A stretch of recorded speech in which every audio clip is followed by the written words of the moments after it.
ce n'est pas un secret, tout le monde peut vous témoigner que l'administration américaine et une partie de l'international veulent contrôler et même dérober toutes nos richesses.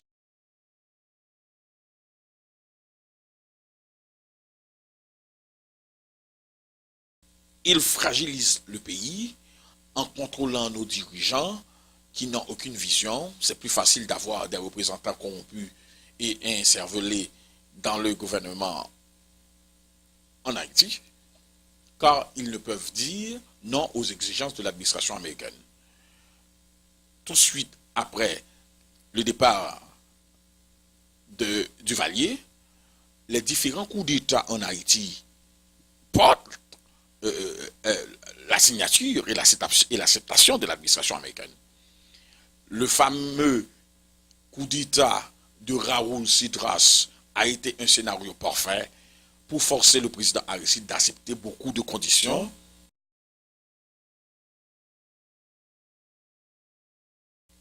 On a vu comment Raoul Cedras se préparait pour un affrontement avec les troupes américaines et finalement Cedras s'enfuit avec sa bande vers l'exil doré avec tous ses millions.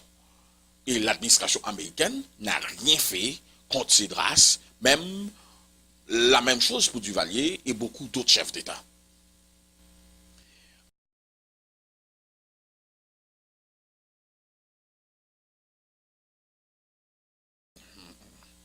Les Américains savent combien d'argent que beaucoup de dirigeants ont volé pour Haïti, de même que l'ONU, mais ils ferment leurs yeux.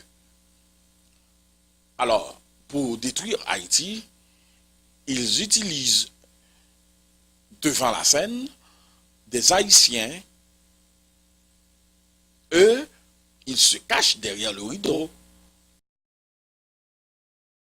Premièrement, on constate que chaque Haïtien veut détruire un autre Haïtien. Ils s'entre-déchirent. Pourtant, cette situation arrange l'affaire de l'international. L'administration américaine est devenue le gendarme qui intervient ou le pompier pour éteindre le feu.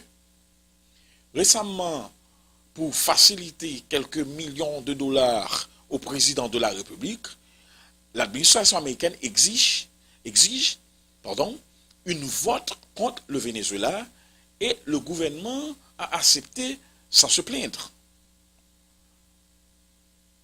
Aucun membre du gouvernement, même le président de la République, ne peut tenir la tête face à l'administration américaine.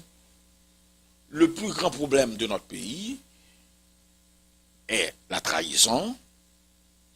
Il y a un président dont je garde son nom et son équipe. Jusqu'à présent, je garde l'information.